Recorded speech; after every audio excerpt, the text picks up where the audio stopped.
रक्षाबंधन यह भाई बहन का त्योहार नहीं है। वर्ण व्यवस्था के अनुसार रक्षाबंधन ब्राह्मणों का त्योहार है। इतिहास काल से अब तक इस दिन ब्राह्मणों के द्वारा क्षत्रियों को रक्षा सूत्र बांधा जाता रहा है। उन्हें ब्राह्मणों की रक्षा की शपथ दिलाई जाती रही है। एक किताब है जिसका नाम है हिंदू धर्म का इतिहास। उस किताब के चौथे खंड में भारत रत्न पीवी काणे लिखते हैं, आज ब्राह्मण शूद्रों के घरों में जाकर उन्हें तथाकथित रक्षा सूत्र, जो वास्तव में बंधक सूत्र है, बांधते हुए देखे जा सकते हैं। और वे यह रक्षा सूत्र बांधते हैं तो संस्कृत का एक श्लोक पढ़ते हैं। मंत्र है, एन बंधो बलि राजा दान विड्रम महाबली एन तम अहम बंधामी माचल माचल माचल। यानी कि जिस प्रकार तुम्हारे दानवीर बलि राजा को हमारे पूर्वजों ने बंदी बनाया था, उसी प्रकार हम तुम्हें भी मानसिक रूप से बंदी बना रहे हैं। हिलो मत हिलो मत हिलो मत, यानी कि जैसे हो वैसे ही रहो, अपने में सुधार ना करो। यानी कि ये धागा मैं तुझे उस उद्देश्य से बांधता हूँ जिस उद्देश्य से तेरे सम्राट बलि राजा को बांधा गया था। आज से तू मेरा गुलाम है और मेरी रक्षा करना तेरा कर्तव्य है, अपने समर्पण से हटना नहीं। महाराज बलि मूल निवासियों के सबसे ज्यादा शक्तिशाली राजा हुए थे, जिन्होंने पूरे देश से ब्राह्मणों को खदेड़ दिया था और देश को ब्राह्मण मुक्त कर दिया था। जब ब्राह्मणों का महाराज बलि पर कोई बस नहीं चला तो ब्राह्मणों ने अपने धर्म के अनुसार यज्ञ करवाने के नाम से एक चाल चली। महाराज बलि को ऋग्वेद के अनुसार यज्ञ करने के लिए मना लिया गया। यज्ञ के बाद ऋग्वेद के अनुसार दान देना और ब्राह्मणों को प्रसन्न करना जरूरी होता है।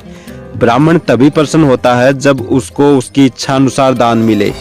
यज्ञ वामन नाम के ब्राह्मण ने महाराज बलि का धोखे से 3 वचन लेकर, पहले वचन में महाराज बलि से पूरी धरती, यानी जहां जहां महाराज बलि का शासन था वो सारी भूमि मांग ली। दूसरे वचन में समुद्र मांग लिया, यानी जहां जहां महाराज बलि का समुद्रों पर कब्जा था। और तीसरे वचन में महाराज बलि से उनका सिर मांग लिया। ब्राह्मण धर्म के जाल में फंसे मूल निवासियों की स्थिति भी आज बिल्कुल महाराज बलि के जैसी बनी हुई है। ना तो महाराज बलि रक्षा सूत्र के नाम पर बंधक सूत्र बंधवाते और ना ही ब्राह्मण उनका सब कुछ जान समेत ठग लेते। ब्राह्मण धर्म के धोखे में फंसे मूल निवासी आज अपना सब कुछ ब्राह्मणों को दे रहे हैं, जबकि ना तो ये धर्म मूल निवासियों का है और ना ही मूर्ख बनकर चुप रहते हुए लुटते रहना कोई धर्म है। अगर इतिहास में भी झांक कर देखा जाए तो आज तक किसी भी ब्राह्मणवादी त्योहार का मूल निवासियों को कोई फायदा नहीं हुआ है। मूल निवासी बिना सोचे समझे ब्राह्मणों के रीति रिवाजों और धार्मिक परंपराओं को ढोते जा रहे हैं और यही रीति रिवाज और धार्मिक परंपराएं मूल निवासियों की गुलामी के लिए मुख्य रूप से जिम्मेदार है। विश्व के दूसरे देशों में रक्षाबंधन जैसे पाखंड और अंधविश्वास पर आधारित त्योहार नहीं मनाए जाते। जैसा कि ब्राह्मण कहते हैं कि रक्षाबंधन ना बांधने से हानि होती है, आज तक विश्व के किसी भी देश में कोई हानि नहीं हुई।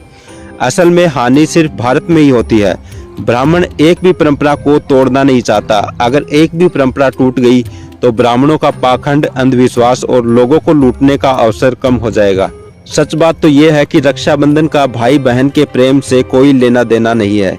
इस देश के मूल निवासियों का त्योहार है भाई दूज, जिसमें बहन अपने भाई की कलाई पर रेशम का धागा बांधती है और दुआ करती है कि अल्लाह भला जाए, बलि राजा का राज आए। भाई दूज पर्व दिवाली के तीसरे दिन होता है। भाई दूज में बहन भाई से रक्षा की भीख नहीं मांगती, बल्कि बलि राजा को याद करती है और दुआ करती है कि असुरों का राज आए, समता, स्वतंत्रता, बंधुता और न्याय का राज आए। रक्षाबंधन का मामला ही कुछ अलग है।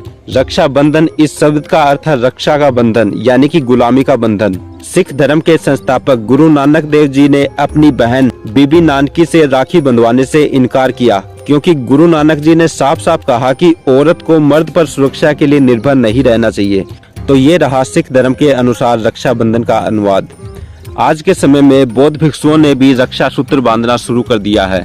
यह बौद्ध भिक्षुओं के ब्राह्मणीकरण की नई साजिश है। इस आध्यात्मिक गुलामी का धिक्कार करें। महात्मा फुले ने खुद ही कहा था कि आध्यात्मिक गुलामी के कारण मानसिक गुलामी आई है। मानसिक गुलामी के कारण सोच विचार करना बंद कर दिया। सोच विचार बंद होने के कारण आर्थिक गुलामी आई और सारे मूल निवासी ब्राह्मणों की गुलामी के शिकार बन गए। आओ हम महात्मा फुले के पद चिन्हों पर चलें।